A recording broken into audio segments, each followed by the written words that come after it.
This show is sponsored by Den 10 Insurance Services, helping businesses get the right insurance for all their insurance needs. Visit den10.io to get a quote. DENTEN.io. And remember, when you buy an insurance policy from Den 10, you're giving back on a global scale. Hello, all my entrepreneurs and business leaders, and welcome to the Michael Esposito Show, where I interview titans of industry in order to inform, educate, and inspire you to be great. My guest today grew up in a Mexican household, working construction and odd jobs to get through college. Tech and education gave him an outlet to provide for his business, for the team that he employs, and for his family. He's an inspiring leader, building a $1 million brand, almost $1 billion, and creating a deeper connection with his audience. As the Chief Executive Officer of OmniPrint International, which is a multi-million-dollar printer manufacturer, he's an experienced leader of innovative teams. Please welcome Victor Pena. Hey, man, that sounds awesome. Thank you so much for having me. Super pumped to be here and really deliver some value for the audience. And I know you will. I stumbled on my words there in saying $1 billion instead of $1 million, but I know that $1 billion. Billion. Hey, you know what? On the wall, it says the vision is to create $1 billion organization alongside 3,000 team members, helping millions of creators. So that's what we're out doing. Yeah, I love it. And I knew that word wouldn't scare you one bit. So let's jump in a little bit. Let's go before we get into this $1 billion world that you're living in. You got some really great posts out there on your social media, out there hanging out with Grant Cardone. We're all jealous. But you had humble beginnings. And I love this story. And it's so important for people to hear because so many entrepreneurs, so many business leaders out there, they think about their challenges and what's in front of them. And maybe it's the childhood that they didn't have or the experiences that they didn't have or a disability that they have.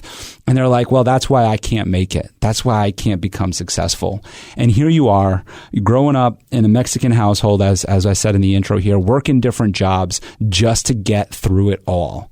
And now you're standing here as the CEO of a multi-million-dollar company. So I'm interested in this mindset that you developed through the years and during those hard times. That's a great question. So, I came to the U.S. I believe I was 7, so somewhere around 87. I'm from 80. No English.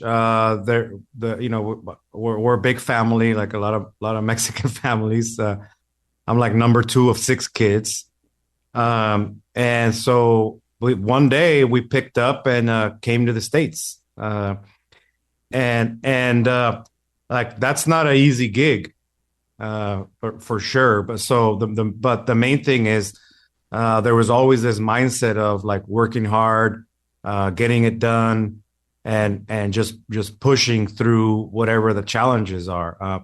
Obviously not speaking any English, going through all the challenges that any kid goes through, is really challenging. So, when it comes to coming out of that stuff, and doing what I do now, it makes it real easy, in comparison. So my main message to people is that it doesn't matter where you're really coming from. What only matters is that what you think you can get to. Because I just remember even so the first time I went exploring, I was around 2 years old. My mom freaked out, but I literally went out the front door and I took off. Right, I could barely walk. I'm wobbling. Right. But I always remember that I wanted to explore. I want to do something big. I don't know where that comes from, but it's something that I'm continuously chasing, right? Obviously, my mom found me super fast, and let's just say that there's no easy way to get out after that, right? That's kind of the upbringing, and you know, I've been kind of getting told lately, hey, you got to pull out some stories from the past. You got to pull out some of these steps that you went through so that you can connect with people that may be in that step right now and maybe in that journey. And I'm starting to kind of start remembering stuff like that, right? Because I want to talk to the person I was, the lost kid. I want to talk to the entrepreneur that's just starting, doesn't know anything about anything. I want to talk to myself when I was in high school, and give me some guidance. These kind of things that I can start sharing with people will resonate more, right? So, yeah, man, that's kind of like that start. Yeah, it's funny because people we don't realize the DNA that we have a lot of times. We're like, no, I was just a grinder. I just worked really hard. But in the end, you hear stories about your childhood, and you're like, no, you were always exploring. You were always trying to find new things. You were always asking questions. All of that is part of our development and leads us to where we are today. You brought up your high school self and wanted to share some knowledge. What are some of the things that you would share with this high school kid today with what you know today? Yeah, there's a couple things. All right, and I'll preface it with this. Okay, I was in band back then. I was like the fat kid, okay, and the after school, we would go and do construction stuff, right? Because in a Mexican household, basically everybody's in charge of helping and bringing in the dough. All right, so 3:30 rolls around, big old truck comes full of trash. I'm coming out with my friends. This is a regular occasion. All right. And then, and I'm like, man, whose truck is that? And then my dad will go over, roll down the windows, and he'd be like, hey, come on, let's go. We got to throw this trash away before the dump closes. I'm like, shit. All right. Yeah, I guess that's me. So after school was work. Right. And so there's a couple messages because I used to resent that, right? Mm-hmm. Because I'm like, man, I want to hang out with my friends. I want to like do a little bit of drugs. I don't know, get drunk. I don't know, whatever they did after school, right? Hang out with some girls. But no, I was working. But fast forward, these skills that I learned, the hard work, the focus on stuff that's priority, really helped me navigate through all that stuff. Even till now, I'm a big real estate investor. I'm focused on that, but my construction background really helps because I know what it takes to rehab a place. I know what it takes to do that. So the advice I have is, really lean into that discipline, lean into doing something. Because I know people that were super popular, super great at that time, and that was their height of their life. Mm. Yeah, you talk about that today too on your social media channels about discipline and creating habits. And I saw one of them, and it's funny you brought up the fat kid in school, because like you're grinding now, like, and you're running these businesses, but you're also making time to exercise and take care of your body and take care of your health. And so that leads me to ask the question of like what your daily habits look like. Like I said, you give us a glimpse in your life on social media with your workout in the morning and waking up early. And I know you like your coffee. So I kind of got that glimpse. But what is your morning routine like? What are you doing when you get up to break those cycles that lead us down a path where, like you said, where that high school kid is hanging out with their friends and doing the things that aren't leading them to where they need to go or want to go? Yeah, dude, that's a great point because early in my entrepreneur career, I would literally like Google, like, what does somebody that's actually making it do every single day? And I thought that if I did that, then I could be successful too, right? There's a little bit of truth to that, but the reality is, the morning routine is only generating discipline, right? It's not giving you like the strategies behind building teams or marketing programs or selling, investing. It doesn't give you that, right? So, but it does help you with discipline. So what I do is I just don't negotiate in the morning of like what I need to be doing, because I know that if I don't hit the gym, I'm not burning off what I need to burn stress wise. I'm not putting that physical stress on my muscles and my mind, and I'm not getting that blood flow that I need to be able to create.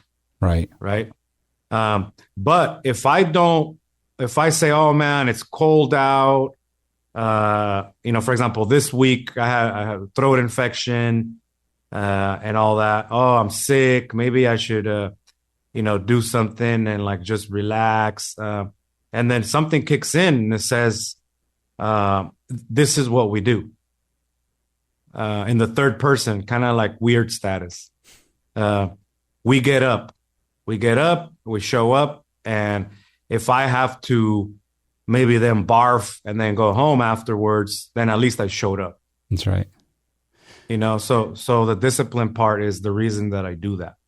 Yeah, and that discipline gets you through those hard times, gets you through those hard days, because it's like not every day do we want to get up and do all of those things, those routines of exercise and journaling and meditating and thinking and all of that other stuff that goes into it. But when you have the discipline to do it is when it almost makes it easy, because like you have no choice, right? Yeah. Yep. Plus you feel guilty as part of your day.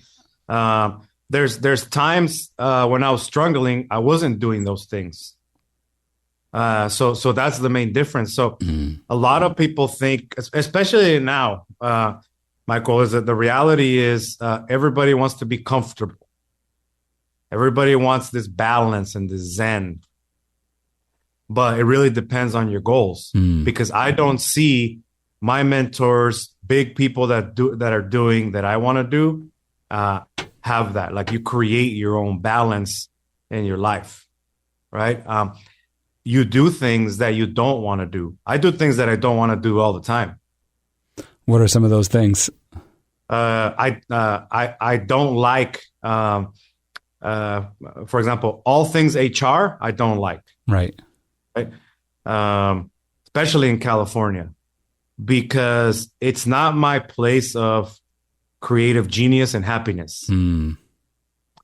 But it's a must do. Right. If I have to coach somebody because they're not being accountable, getting results, being part of what our core values are here, then I have to do that. Right. But I don't like spending my time doing that. Yeah, you're a big time creator. There's a lot that we're going to talk about there in terms of the creator part of things. But while we're on this HR team thing, you're also a huge team builder and creating these large teams of people. I'm interested in a couple of things there, and I'll let you just take it whichever way you decide to break it down. Is recruitment? How are you recruiting such great high talent that really buy into your vision? And then how are you cultivating them in terms of like training them and teaching them and coaching them? As you just said, you'll pull them one-on-one, which right there is some insight as to some of the culture that you're teaching there. And the other thing that I noticed is that you're also bringing them along in things. So how do you keep them always involved and always to where they're interested in where you're going as a company? Yeah, that's a great question, because it's like my main job this year is to keep evolving as a leader and be a better leader by the end of the year than I was last. Right. Because look, at the beginning, you pretty much just bring in and you hire somebody that has a pulse. Okay, you're breathing, boom, hired. Right. Okay. And that leads to like tons of challenges. So right now, it's incredibly hard to get hired here.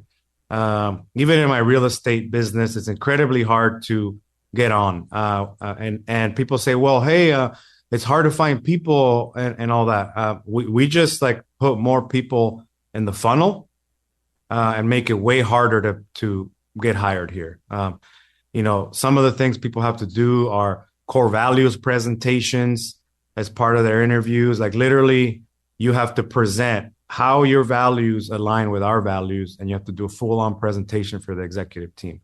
The wrong person will find reasons why that's too much, and the right person will do it, will show up, will create a presentation, and will be better, for doing that, right? And so we don't get people in here with a low mindset, and that won't do the things to align with the core values of why we're here to come to work in the first place. And remember, at the beginning, I had no core values, I had no mission, I had no vision. Like literally the mission is do not go bankrupt, make payroll. Right? And now the vision is helping our creators out there, right? 1 million of them, and build $1 billion organization with 3,000 team members. It's a huge vision. So the right performers, they want to have some big targets to get to. And we just did our yearly kind of kickoff meeting where we share exactly month by month, quarter by quarter, what we have to do for our team to reach the goals. And I was very clear. My job is to build leaders and figure out who's willing to do the work to become a partner in the organization, because I don't need to be 100% owner. That's a change in mindset for me. And I'm down to mentor people that want to do the work, but I'm not going to carry them on my back. Right. I want to go to this shift that you have, which I'm sure many entrepreneurs and business leaders are out there experiencing, where you shifted from, like you said, thinking about just making payroll and not going bankrupt, which is truly an experience. And so many entrepreneurs like yourself and business leaders like yourself have come on the show and spoke about that, about just making payroll, and so grateful for where they are today. How does that shift happen, and when does it happen? Yeah, I think it happened for me. It happened when I learned and took the mentorship to figure out how to build a big business. Because look, I'm a recovering engineer. I try to figure everything out myself, and that's really slow. So now I just align myself with people that are the biggest in that field, and I bring them value and try to build relationships and learn from there. And that's what led me to, hey, I got to have a big enough opportunity for people to want to do the work that it takes. I want to show them how to reach their goals and win, and give them the strategies. I can't like make a horse drink, but I could lead them to water, right? That's that saying, but it's true here for like our team. So I just learn from people that are doing it big and apply these things and model for what I want, and take responsibility for doing that. Yeah. And the other thing that you brought up too is about operating from a different mindset, and talking about how you don't hire people operating from a low mindset. And I'd be interested if you could maybe just describe or just kind of like unpack that, what a low mindset looks like, and really what you're looking for. And while this might sound like a recruiting pitch, it's really more of a helping people realize where they might be right now and what they should aspire to be for. Exactly. And that's a great question. So my main things that I look for is commitment. right? And I did a big talk about commitment. We'll post it somewhere, from our kickoff. But the reality is, you have a few ways where you commit. And number one is your self-education. What are you doing every single day to educate yourself? Because that shows commitment. In our organization, it's mandatory to train every single day in the morning. If you don't, you're out. I'm paying you to train. I'm paying the trainer. I'm paying the platform. The idea is for you to get better and to train before you start training on our clients. I want you serving clients. I don't want you training and being rusty with clients, right? And it's okay if you don't want to do it, and I'll help you figure it out. If you don't want to do it, where I can mentor you to go not do it somewhere else. But the right mindset people actually say, hey, thank you. I really wanted to learn in this particular subject. I want to get developed here. And you see what the commitment is from that mindset, right? So that's an important one. And also, it really shows me that you want to reach your goals for yourself, because if you won't do that, you're not going to reach goals for our clients. You're not going to reach goals for the organization if you won't do it for yourself. That's huge right there about them doing it for themselves, because it goes back to that question I asked you earlier about how do you get them still involved in the company, still hyped and amped about what you're doing. You have videos of you guys at conferences and your employees are like, this was exciting, this was great. And I'm like, how's he getting that energy out of them? But you're right. It starts with them, of their desire to improve on their own. I think this kind of transitions a little bit too into sales and into being a great salesperson. And you were just talking about you have we're also going to get into how you have innovated and created new technology and other things out there. But you just said it, right? You don't want a salesperson or one of your professionals rusty or not knowing something and learning on the fly while dealing with a client. And that translates right into sales, right? 100%. So our sales team gets extra sales training, extra coaching all the time, because look, you could be the best salesperson and you get rusty in one call. And maybe people can say, oh man, that's BS. But the reality is, I've seen it. I've done it myself. I used to do my own sales here when I started the business, and I would kill it in one call, and then the next call it would be complete garbage, and I knew that I fumbled it. But it takes that self-awareness and lowering your ego to be like, okay, well, man, I could have done that call better. Listen to it and see where I fumbled it. What did you see as the main difference between, or even today, the main difference between a good sales call and a sales call that you call fumbled? Yeah, there's a few ways to fumble it, where you're the only one doing the talking the whole time and you're talking at someone, versus figuring out how you can coach them and help them align yourself with your product, right? Another big fumble is when somebody's ready and motivated to go. They already are there. They ate the food, they drank the wine, but you don't do the right thing. You don't ask them for the sale. Right. You're helpy helperton. And there's that fear of the sale. There's that fear of asking for it, and fear of rejection. And what does that sound like? It sounds like, well, let me send you more information. I'm here for you. I'll follow up with an email. No, it's like, hey, have you heard enough to make a decision? Because we have this promotion that's ending at XYZ date. Right. And I want to get you in front of the line because, we're back ordered. This thing's selling so hot, right? That's a different thing, then I'll follow up with you next week. Right. Yeah, and then the energy's gone from that call. You just had all this great energy, and it's gone. You're also, and like I said just a second ago, creating products. So Cheetah and several other printing products.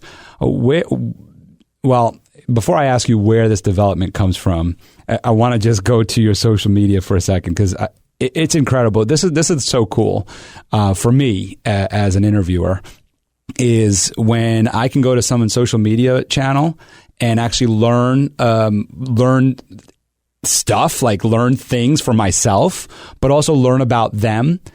So there's like different things, and where I can actually bring it up in the show because it actually relates to what we're talking about. So you've developed all of these different products, and in one of your videos, you're like, people are wondering, like, how do I develop videos? How do I develop these products and innovative designs and all this other stuff? And you're at a convention and you're just walking with your camera in hand, and you're like, it's because I'm not like just talking to people. I'm here by myself learning and going up to different booths and learning about the new technology. So I thought that was so cool. So it's kind of like going into my question here about, like, you start this printing company. Where does it come off? So you just said you're a recovering engineer. I love that. Where does it come off to where you start developing your own machines, your own tools, and start learning more about the industry itself? Yeah, so it's all kind of coming from like opportunity, right?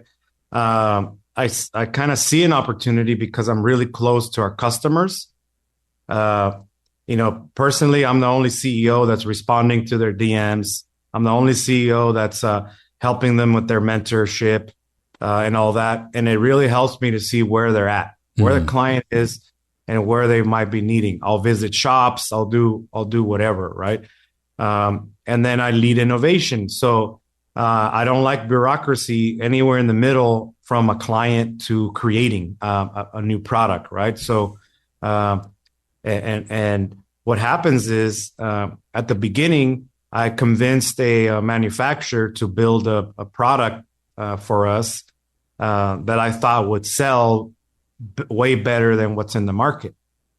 So, I flew to Korea.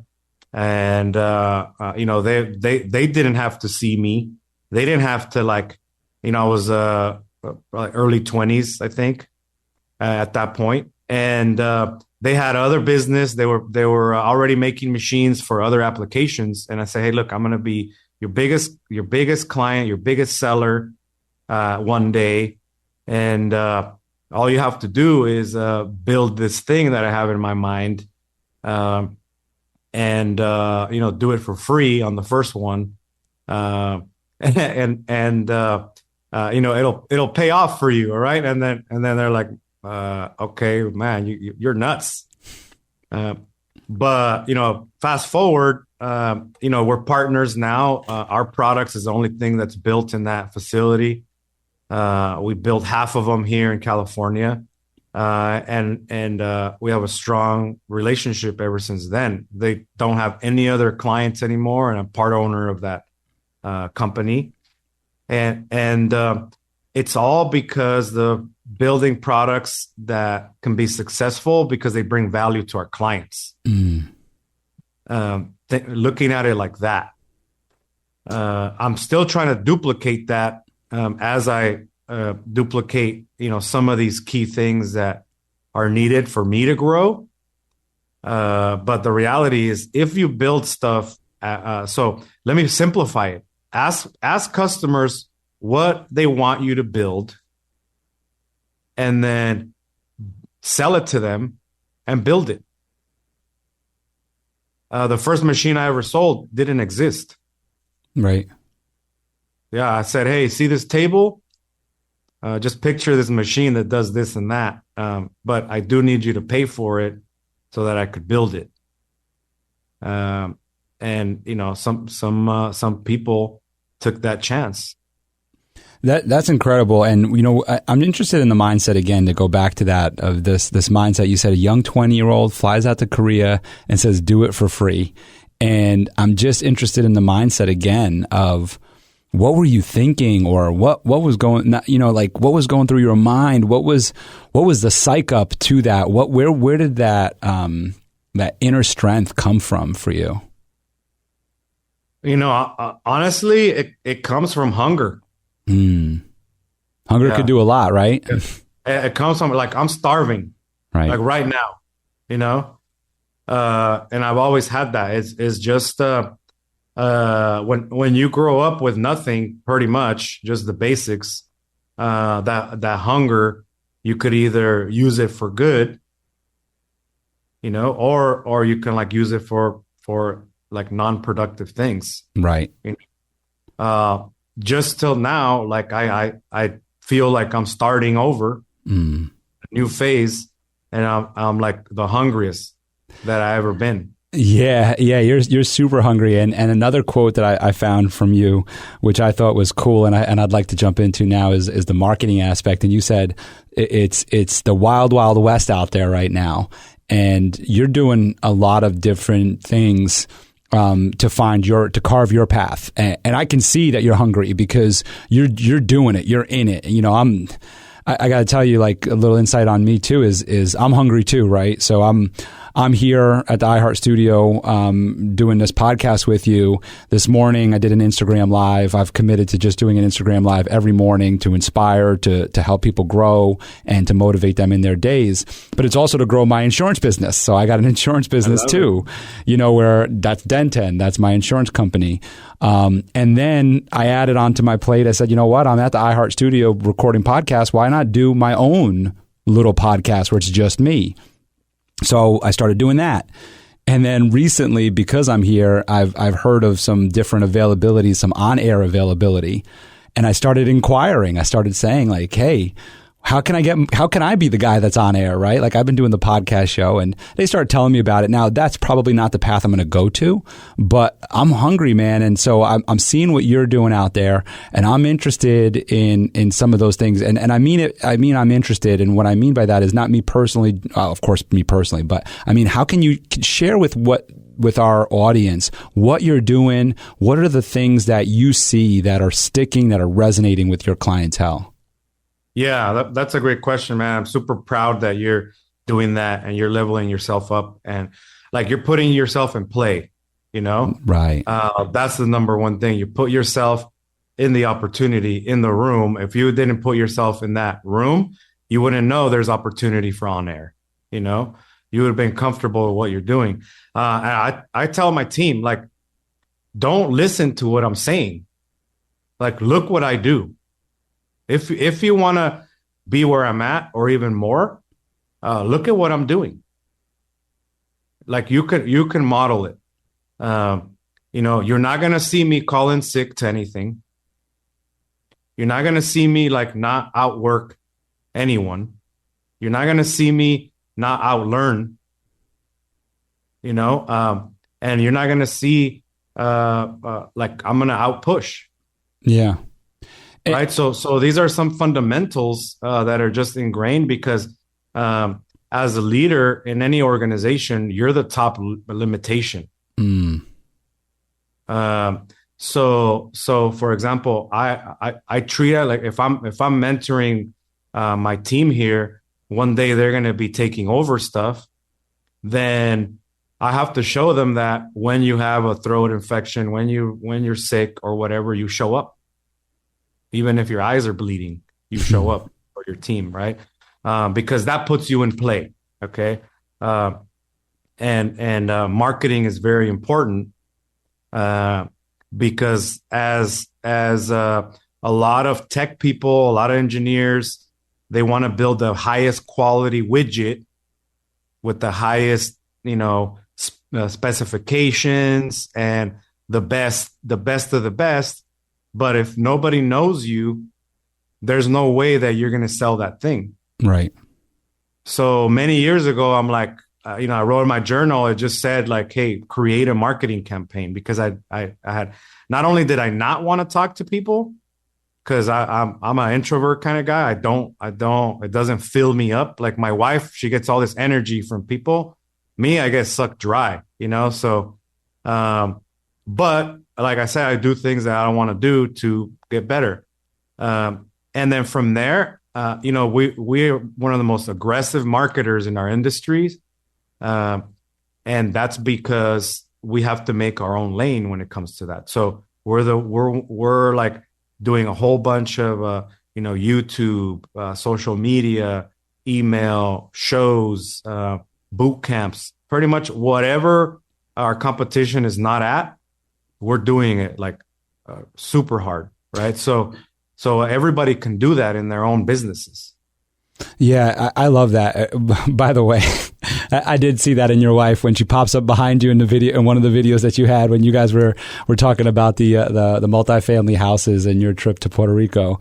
I thought that was really, I could tell, you could see the dynamic shift, but it's really great that you put yourself out in front there. In terms of this like creation that you do, so you're doing a lot of marketing, a lot of video marketing, you're putting yourself in front of the camera, you're going over your 3 daily habits and all these different things. So many people ask me, so they go to me, they look at me, they go, I'm an insurance guy, right? I'm your insurance agent, or I own an insurance company. And they're like, well, what does the podcast, Michael, have to do with that? What does doing these videos have to do with that? And I can go down that road as to what it all does, but I'm more interested into yours so you're a printing company, right? You sell these giant printers to these apparel companies, making t-shirts, hats, all sorts of crazy things. What does creating content serve that cause, right? And I, why I'm asking that question. So I'm interested in your response to that. Yeah, definitely. So, look, the way you want to look at it is, you can't ROI content right off the bat. Okay. But you do, like, I'm massive when it comes to like, what are we making at the end of the day from these marketing activities, right? Because this is a marketing activity. But let me share with you tactically how it works. So, for example, in our trade shows, we'll do a hybrid show that we call it a 360 trade show experience. And what it is instead of just getting machines and putting them in a convention center and then just waiting to see who walks by your booth, we actually do a stage inside. We invite influencers, we invite key customers, we invite big customers that may not even be our customers yet. And what we'll do is, I'll interview them, and I'll kind of force them to tell me how they're making money and how others can copy what they're doing to make money. And that gives value to everyone that's listening, whether they're going to be buying or not. We track whether they buy or not, by the way, what you have to be doing. But you're creating relationships. So tactically, I can have a guest on, like you have me as a guest, and we get to know each other. I get to know the goals of the individual, like who they are as a person, and maybe I want to work with them, right?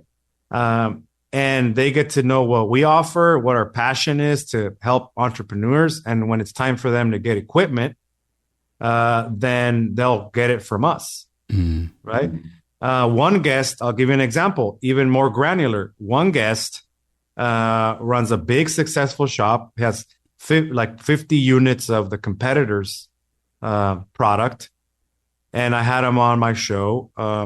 And we ended up, setting up a good relationship. He invested in our real estate fund. He's getting equipment for his next generation. Good dude, good family. And it all came from doing content together, right?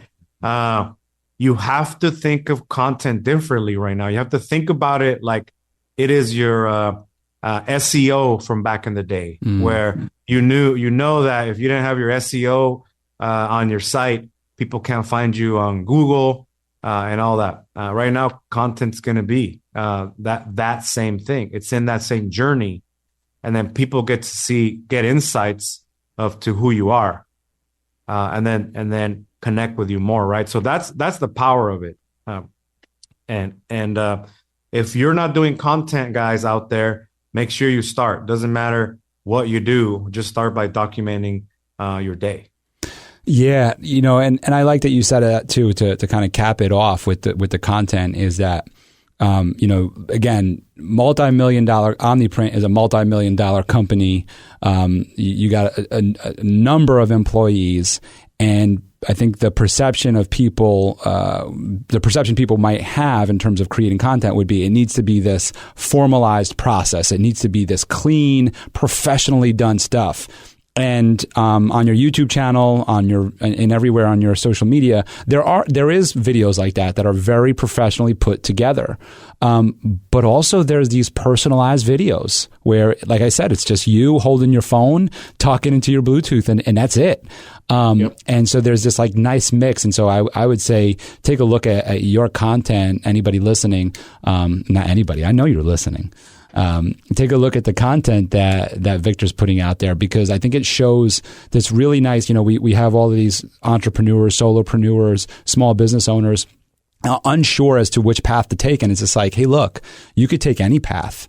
It's really about, like you just said, put it out there, right? Don't be afraid of it. I love that. I love that message that you're sharing. 100%. And I'll add this part. My team here, they're pros. They know what to do. We have great stuff, great videos, great editing. But we didn't start off like that, right? We started off with no studio, no nothing. We would go and shoot with whatever somebody else's camera and customer sites before. And I'll tell you this, you're better off shooting and posting something that is not great than not doing anything at all. So that's the main rule that we use here. Now we have a lot of structure, and we're always working to get better. If you see our events at 5:00, we have to have a full edited recap of how the day went and a call to action to join us for day 2. Right. That's not easy to do. Ask the team. They got to be shooting content all day. They got to be setting it up, and they got to be editing on the spot in an event, maybe in the hallway, maybe in the cafe, maybe, while they're walking around. But they know it has to be out by the end of the day, right? And it has to be professional. It has to fit our parameters, right? It has to be good stuff. It's so cool to see creators working on the fly. I've many of us, if you're paying attention, you actually probably have seen it happen. You just might not be paying attention to it. But it's, from my end and from your end, I'm sure when you see it at a trade show or something, it's pretty cool. I'm laughing at it, and I feel bad for this, but you can see them. They're stressed out. They're like digging into the keyboard. They're moving stuff into their editor or whatever it is. That's really cool. And I could just imagine. So I empathize with your team. I could just imagine the stress they're under to be able to get that much content out within that short time frame to be able to get it over to the next day. And the thing is I see the potential of what they could do, and it's way bigger. So every time we stretch it, every time we do something bigger and better than the last time, and then we hammer it, we get it done, it's successful. Now they know they could do more. They have a wider skill, and then anything below that now is less stressful because they've already been there. Yeah. And that helps them in the future, right? They might be like, they might want to kill me during that time, but then afterwards they're like, okay, yeah, I did it. I'm badass, Yeah, it's like building a muscle. It's building a muscle. It's like you do 10 push-ups one day, 20 the next, and you keep going. I think we can follow that path, that trend. Something else that you do that I think is also very important is, and you just said it just now too, right? Where you're the leader of the organization, so you're pretty much you're the cap. People look at you and they're like, all right, that's where I'm trying to strive through. So for you have to surround yourself with people that you strive and aspire to be like as well. And that was, again, another thing I noticed about you is that you surround yourself with people that are also growth mindset. And I mentioned one of them in the beginning of the show, Grant Cardone. And you're out there, you're with him, and you can see that he has a big impact on you and what you're doing in the multifamily home space. So I'm interested in that connection there for you and some of the other mentors that are serving in your life. Yeah, definitely. That's a great question. I just started by consuming free YouTube videos from Grant when I had no clue about sales. I had no clue about how to grow the business money wise. I also had no clue about how to like buy apartments and how to get into real estate. Right. So I consumed like free stuff from him for years. And I'm like, dude, I really resonate because this guy's tough, but he gets results. And then he's a good dude at the end of it. And I can model that. Right. And fast forward, just recently, we did a reality show for multifamily real estate in Vegas, and he's doing it like in every city. And basically, all my apartments are in Vegas. The idea is it's called Real Estate Kings, and he picks the top guy in that area for multifamily. And it's kind of like Survivor meets The Apprentice, right? He'll go to your properties, he'll underwrite them, he'll like hammer you, and then you end up in a selection process with a few people in a boardroom, and then now you have to slice each other's throat to win, right? It's a really cool. Once it comes out, check that out. I'm not sure if it's going to be on Discovery or where, but anyways, he ended up partnering with me on one of my deals there. I ended up, being the guy, and now like it's a lot of credibility. I go to events. We use them for training. I invest in coaching from them, and now like we're partners, and it's crazy, right? That just was somebody on the other side of a YouTube video before, but I've learned a ton, and I wouldn't have any of the real estate if it wasn't for the mentorship that I got from there. Yeah. What's one of the things that you've learned? Myself included in that on the YouTube side is like, I've learned so much. I've watched a lot of Grant videos. For me, I've watched a lot of Ryan Serhant, and I've learned so much and have mimicked and mirrored a lot of the things that he does, and aspire to get to that level as well. So we can learn so much from this content that we get on YouTube, podcasts, books. Like I've read the 10X book from Grant as well. But I'm interested in what's something that you might have learned firsthand from him. So you've spent some alone time with him, some personal time. And what's one of the things that he actually just whispered in your ear kind of thing? Yeah. One thing is important is the actual doing of the thing, right? So commit first and figure it out later is very true. Mm-hmm. A lot of the great stuff that we've done, we've just said, hey, we're going to do it. We start the process and actually start doing it instead of start planning it. Mm. And we end up, delivering at the end of it. Right. So that's super important because a lot of people plan and never execute. Mm. And the guy's an executor. If you see like, and I just see like every time that I feel like I'm overwhelmed, I look at what he's doing, and he's doing literally 10 times as much in half of the time. And I'm like, oh, all right. So then I'm just being a biatch, like it says right here. So those are some of the things. And now I also, have his partner, which ended up being his partner, Brandon Dawson, is a mentor of mine as well. And he's more on the actual operational side of things. He's in the scaling side of things. He's in the people side of things. How do you take that massive action and turning it into something you can operationalize in a system? Right. That's Brandon, and the guy is a badass, So now when I'm thinking about where do I want to be, I'm just looking at the two guys at the top, and I'm modeling what they're doing. Yeah. Yeah, that witnessing plays such a huge role in witnessing him taking action on things. I speak about it a lot here on the podcast and in my lives. Like I said, it's just doing the thing. Like you said, so many times we spend so much time planning, and eventually it's like, you just got to do it. You just got to do it.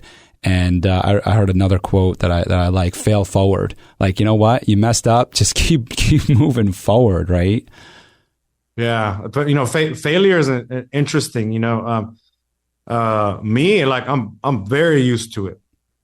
I'm like failing on stuff all the time. And the main difference is like if you set up the goal big enough, then you'll try to go around it for the next thing and fail forward through the next thing. Right. Maybe get some wins out of the failure. Right. And speaking of failing, you're an angel investor, and the reason why I tee it up with speaking of failing is you're an angel investor, and that's a risky business, right? Because you're investing in people's dreams. You're helping young entrepreneurs, old entrepreneurs, wherever they are in their life, right? That doesn't matter. The point is you're helping entrepreneurs and business leaders execute on their dream. And that's a risky business to be a part of. But that's something that you chose to do, is to be an angel investor. And I'm interested in what that looks like for you. And, I think also if you could also define what angel investor is to people out there, because there's this myth about what it is. And I think, speaking to somebody firsthand who is one rather than Googling it, I'm interested in what you define as an angel investor.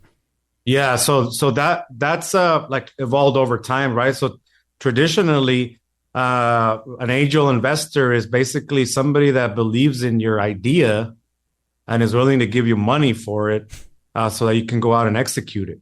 And this is like pre-banks, pre-financials. Like, you literally have nothing, right?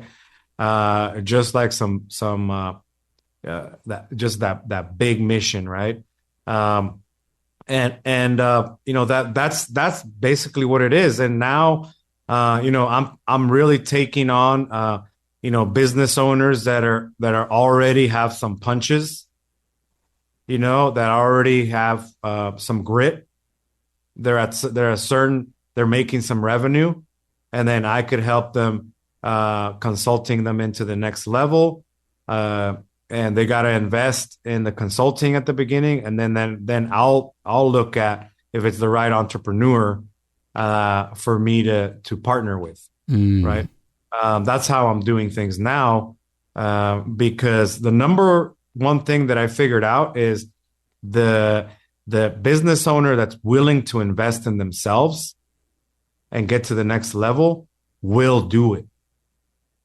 The one that is like questioning whatever it is that you're charging, you're better off not investing or partnering in that company. Because I can tell you the number one thing that I do is I put my money in investing in mentorship of my own self every single year. I probably easily spend $500,000 a year on my own mentorship. Wow. Yeah. Sorry. So the only thing is, if somebody's not willing to invest a fraction of that, then that means they're not willing to do the things. If you would, let's say you give them that advice and those marching orders for free, the only one that wins is whoever implements. And normally whoever pays for something shows up for themselves.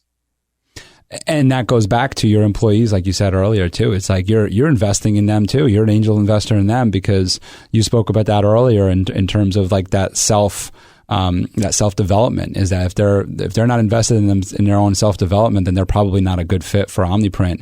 And it seems to be that way as well in terms of angel investing as an angel.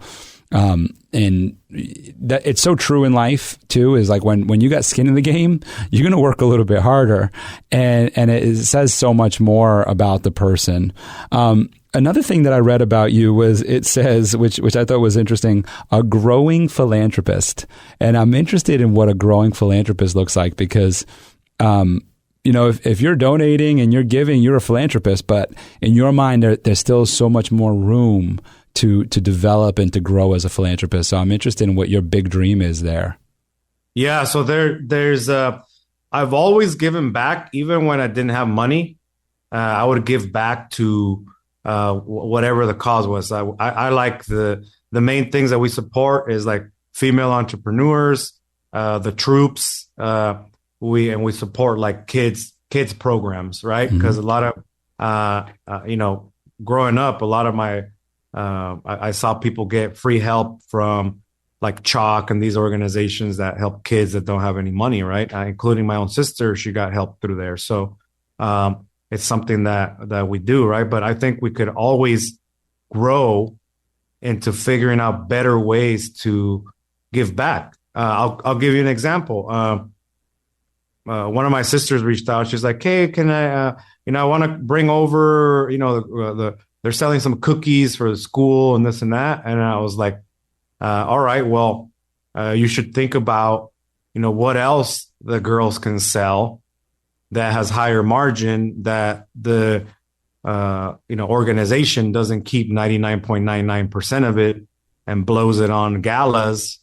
And the girls do all the work and they don't get anything, right? For fundraising, there's different ways of doing it. And like my mission later is to build like enterprises that make profit, and that profit's used for good deeds, right?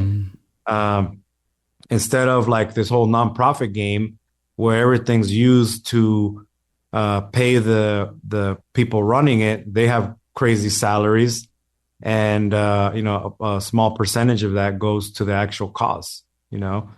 Those are the things I look at. I had a guest on, one of my buddies that I met through the 10X organization, really good dude, also named Victor, Mexican guy. But he has a huge company, $150 million construction company. And what he does is he goes down to Mexico and he builds, homes once a year for people less fortunate. And then he has his kids raise money, and the kids, their responsibility is one of them has to buy the fridge from their own money. One of them has to buy the stove with their own money. They got to figure it out. And his kids are like 10, so that's those are the different kind of things that you could grow into when it comes to like, helping others out there. Yeah, that's incredible, and teaching them as well. That resonates with me because actually when I started Den10, it was with the idea to give back as well. And so I'm proud to say that we committed to donating 1% of our net profits in our very first year, which was last year. And we actually exceeded that to 2%, which was tremendous for us. And that's the goal again, is this year's 1%, but I'm hoping to exceed that goal as well. So that certainly resonates with me and with the work that we're doing at my company too. So I hope you think about us as well that's awesome, down the road. But yeah, so I want to just go back now to Omniprint and what you're doing there. What does the future hold? You're just doing a tremendous amount of work there in terms of like innovating new machines, as you said. You got the creators thing going on where you're meeting with different creators, having them on your show. You're just doing a tremendous amount, growing your team out. I'm interested in what's to come. The trade shows, so much more. Yeah. So our main, like I said, our main thing is to get us to that vision. Right. And it's big. So there's a lot to do. So us releasing more products, like the main thing that I want to make sure the team is doing, and everything's built around that, is leaning into our clients. Because that's the only way you really figure out are the things you're building, are they working to make them money, to help them reach their goals? And then if you if you focus on that, you'll figure out that when you backtrack all the other KPIs and all that stuff, the main leading indicator is, are people seeing enough value that overweighs the weight of them having their money in their pocket versus sending it to you? Right. and then they're getting a big return for themselves. And then they'll buy your supplies, they'll buy your next machine, they'll do the next thing. Right. But if you're just churning and burning clients, then that's not going to get you anywhere. And I'll add this caveat. Strategically, my main target is to build enterprise value in this organization, so that it's worth more. And the only way organization's worth more is recurring cash flow, right? And a really successful set of clients, just a really great customer base that orders nonstop and grows with you, right? That's how you build enterprise value. And then lastly, a committed team that wants to do the same. And that whole value statement, I think, is so important, and people forget about so often, of like creating value for your customers.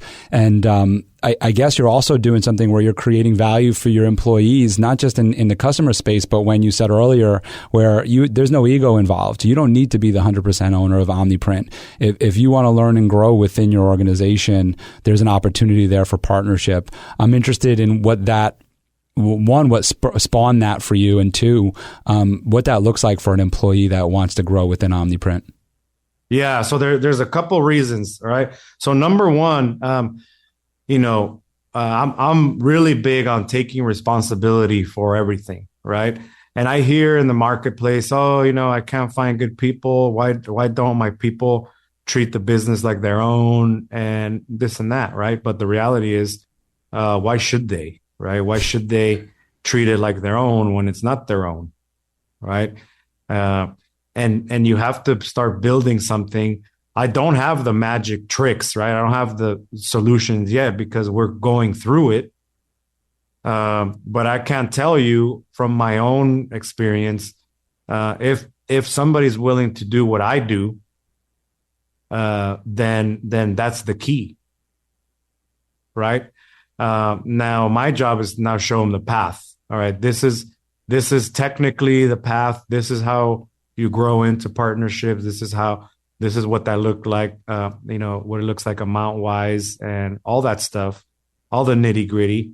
And I'll be rolling all that stuff out, by the middle of the year already. So, and that way it gives clarity, because I in order for me to grow to the next level and fire myself, I need to grow leaders that push me up, right? And so I could pull them up, right? And that's the only way you do it.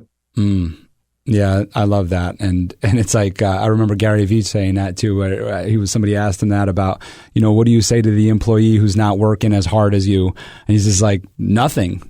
They shouldn't have to work harder than me. I'm the owner of the business. That's why no one's going to outwork me. And it sounds like with you is unless they're outworking you, it's not theirs yet. So I love that. My final question for you is, you're obviously a strong entrepreneur, a business leader out there, and got your hands in a lot of different things, building your OmniPrint company, building your multifamily residential company. Doing so much on the creative side, and my favorite one here is always striving to be a better husband to my wife, and that just brings in balance for me of like what balance looks like for someone at your level, because it resonates to everybody, right? Like there's time for family, and while you're striving to be the best leader for your team, for everybody around you, you're still striving to be the best husband, and so I'm interested in that for you. Yeah, man, that's a great question. I'll tell you this. And at some point, balance doesn't exist. Like I don't do balance, right? I'm pretty much like beast mode and everything. I do more of integration, right? So my wife works here. We go to conferences together. We're building the business together. She handles most of the real estate portfolio stuff.